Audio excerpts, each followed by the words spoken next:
Hello and welcome to Pathways, where you are invited to join me for a visit with leaders in personal development and cultural evolution. This is your host, Paul O'Brien. Okay, today we've got a fantastic show, and it's about addictions and about recovery. And, without healthy coping mechanisms, trauma and stress can settle in the body and even open the door to addiction. And God knows we've had a lot of trauma and stress lately.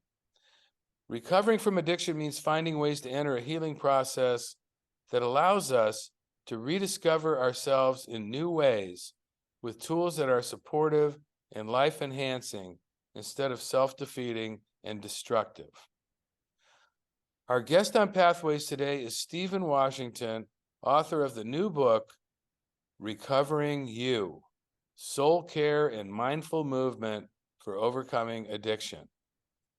As a former professional dancer who performed on Broadway in Disney's The Lion King, Stephen's love of movement inspired him to become the highly acclaimed Qigong and Pilates teacher that he is today.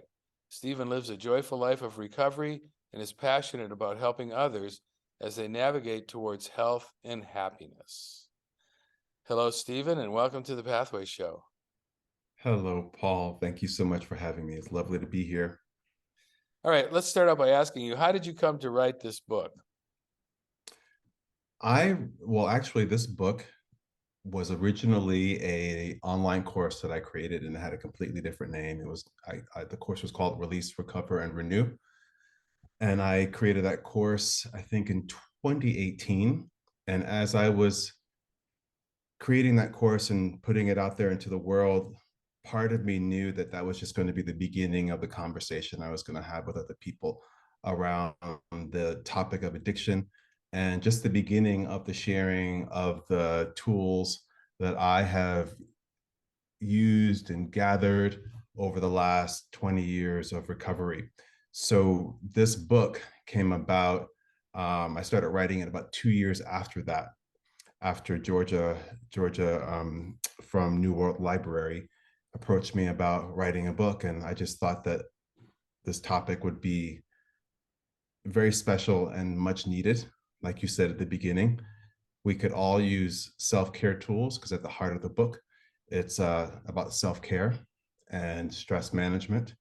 And I honestly believe that everyone is recovering from something. I think of the word recovery as transformation, change, and we're always going through some sort of transformation or change. So I think that makes it applicable to everyone. But being a person who has addiction in my past, I know that the practices within this book are really effective for those of us who deal with addictions of any kind. Okay, so let's talk about this word. It's a big word, addiction. It's thrown around a lot these days. What does it mean? I mean, how do you define what is an addiction? Can I be addicted to approval? Can I be addicted to attention?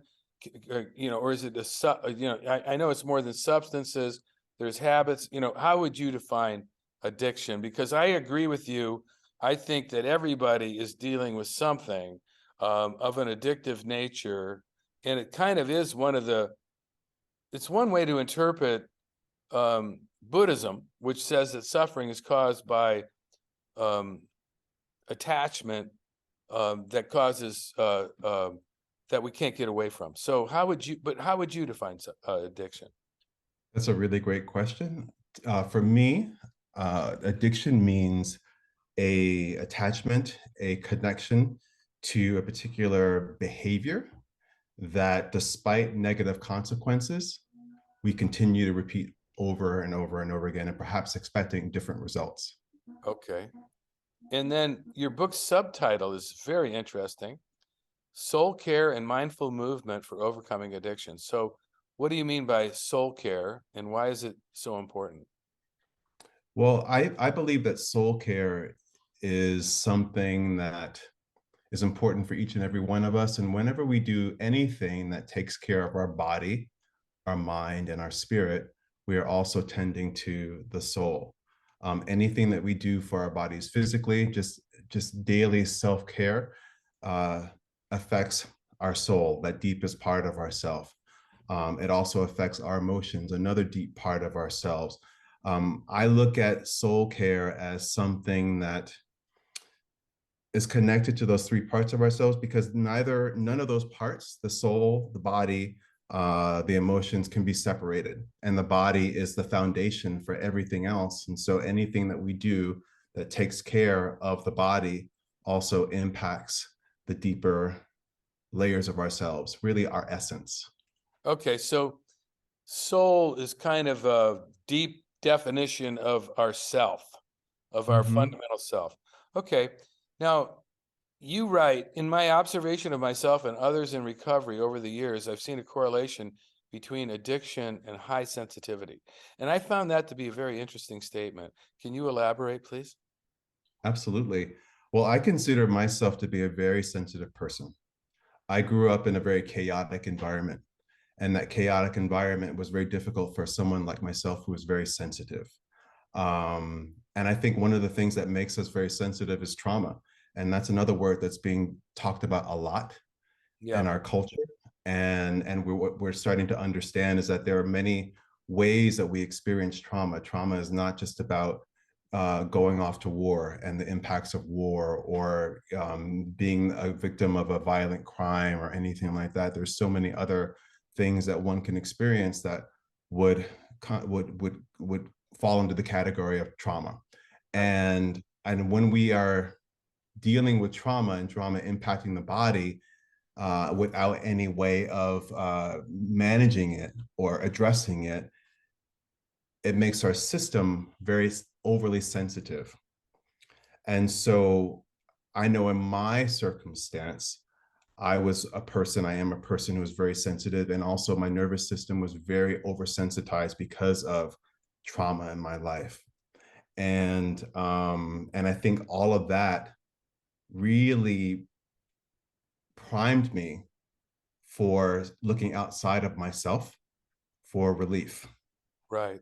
And if you don't mind me asking, what kind of trauma did you grow up with? Well, there was a lot of addiction in my family. Mhm. So alcohol and drugs and cigarettes, a lot of anger, a lot of high emotion. Now, mind you, I'm African American, and there's a certain level of trauma that is inherent in our community because of the history of this country. Right, And so my parents really transmitted a lot of their trauma that they experienced in their formative years, coming from the South, moving to the North, and then my own experiences around that. I'm also a member of the LGBT community, and so growing up with this knowledge about myself was quite challenging when living in a world that doesn't necessarily support or recognize or value people of the LGBTQ community.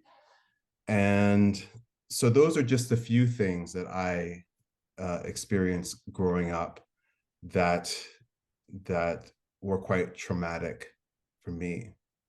okay. Now, I'm wondering, in your life, how would you say addiction has actually served a purpose?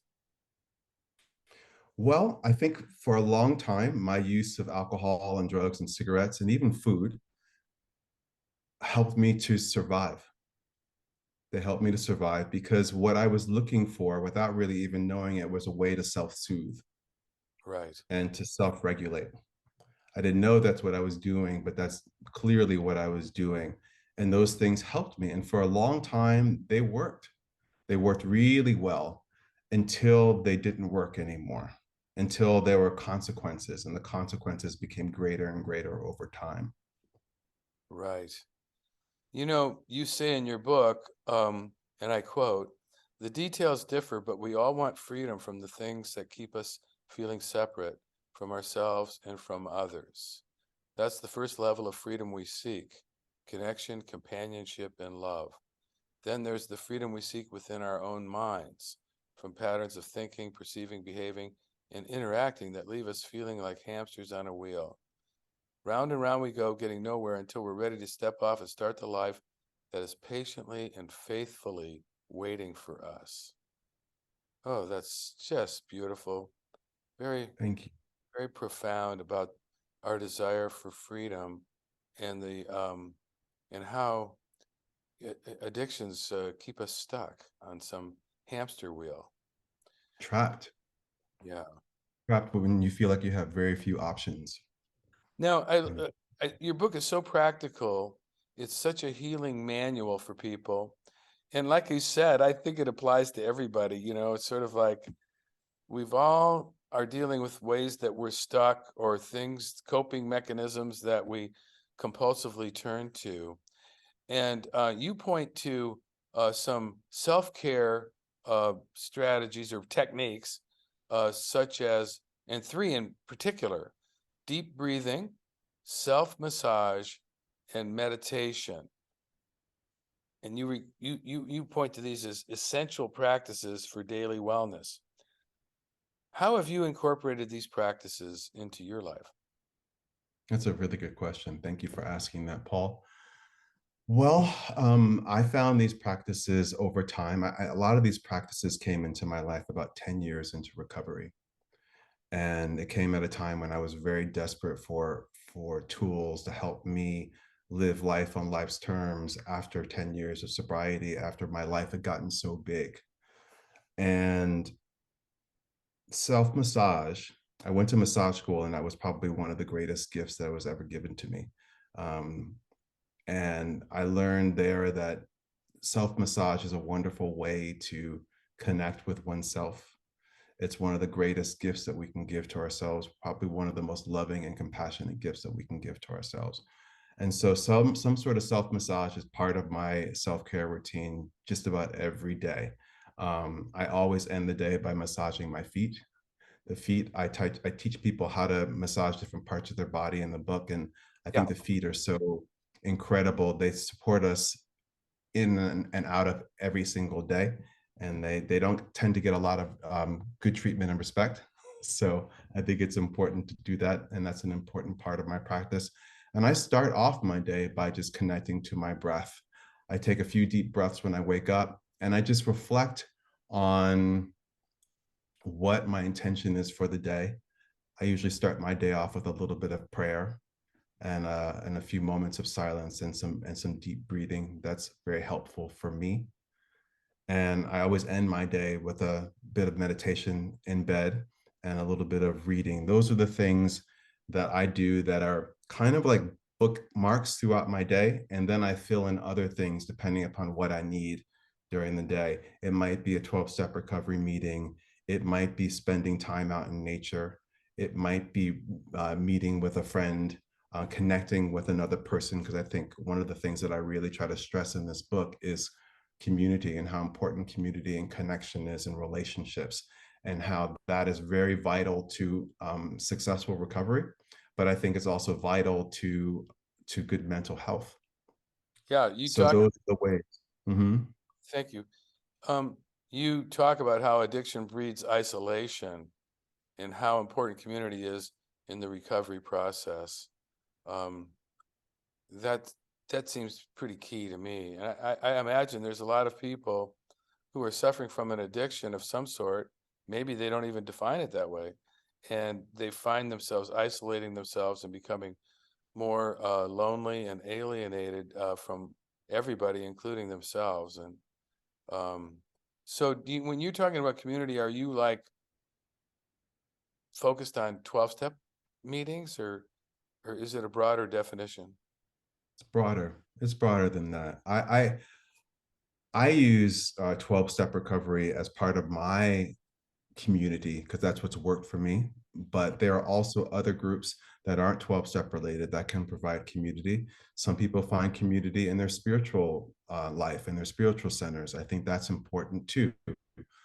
Friends and family are important as well. Just some place where we can get the support that we need, where we can be around people who understand us, that won't judge us, that will really are looking for and looking out for our well-being and best interests.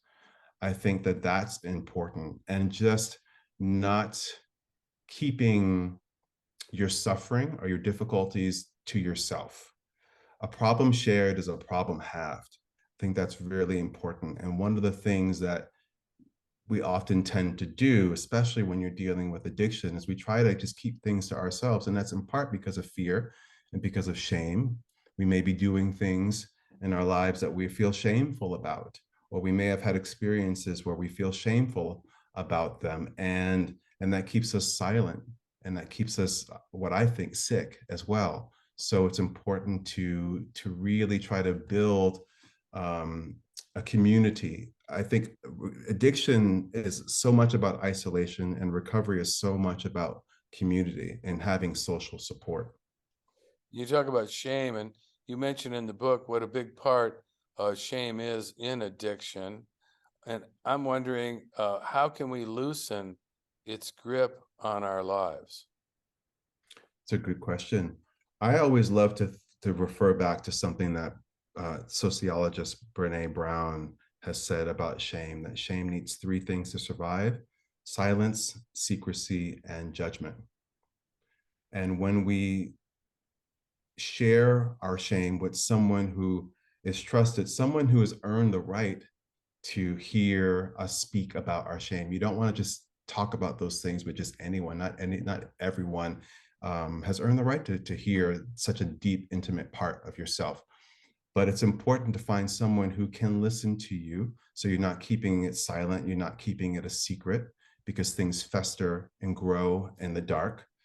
And then also to be able to share it with someone who we know won't judge us. Wow. And it's that non-judgment from that other person that is in some ways an invitation, or it gives us permission to judge ourselves less harshly, and to be self-compassionate to ourselves, to help us to work through shame. Shame is such a big topic, and I always suggest that if people are really suffering greatly from the shame that they're holding, that they work with someone who is a professional, a psychotherapist, a counselor, to help them to unpack and pick apart shame. So it's kind of a mistake to expose your shame to someone who's not prepared to accept it, or who's not empathetic, or who's liable to judge you for it. I think that's a pitfall for a lot of us. I know I've made that mistake many times in my life.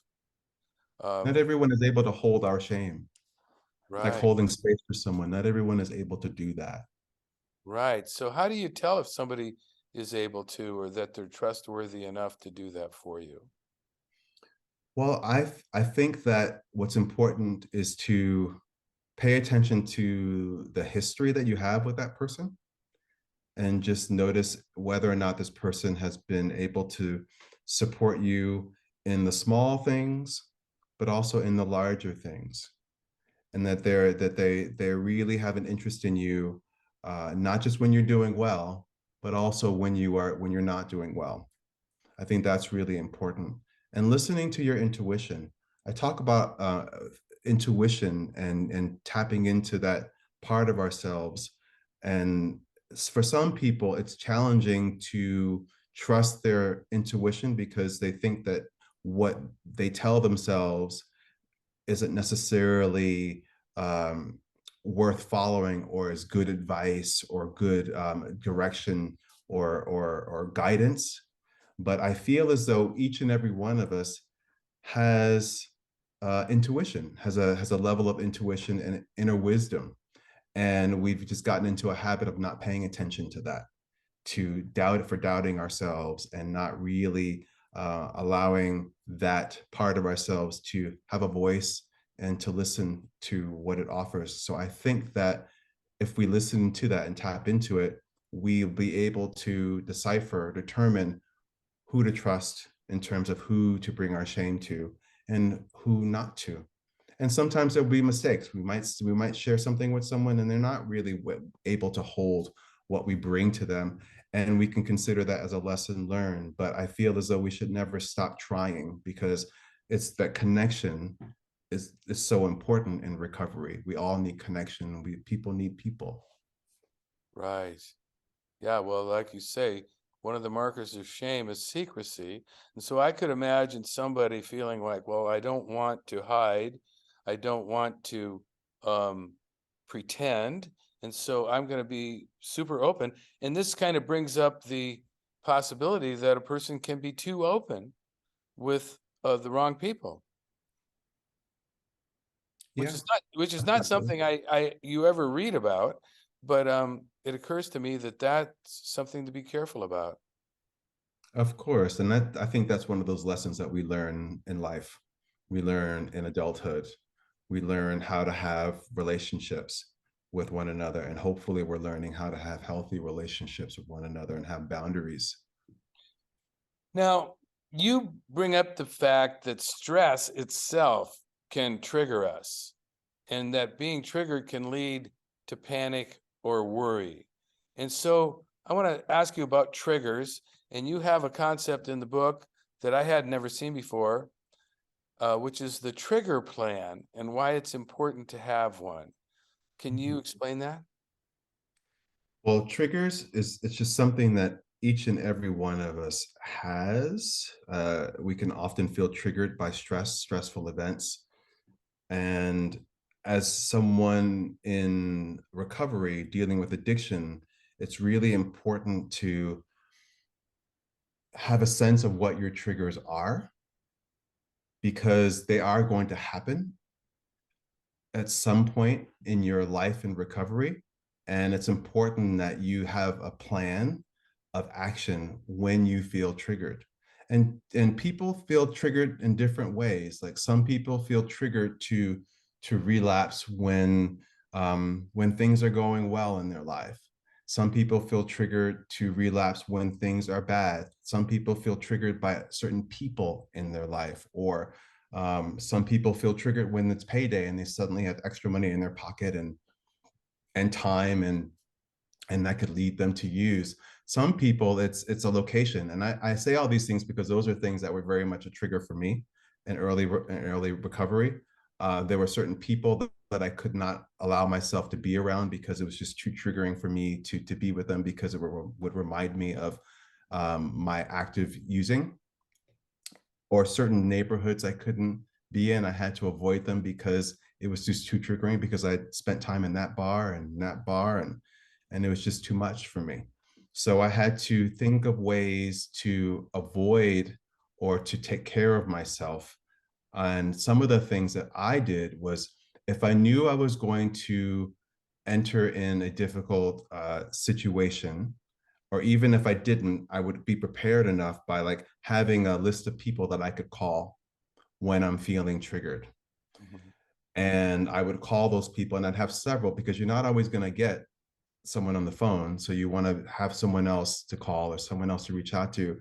And just the action of making that phone call or sending that text, having that conversation can walk you through those first few moments of feeling triggered to bring yourself back down to earth, and help you to self-soothe and self-regulate so that you don't have to act out in a harmful way.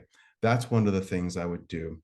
And also, when it came to neighborhoods that were triggering for me, I would just find alternative routes to get to wherever I was going, so I Right. wouldn't pass by those places.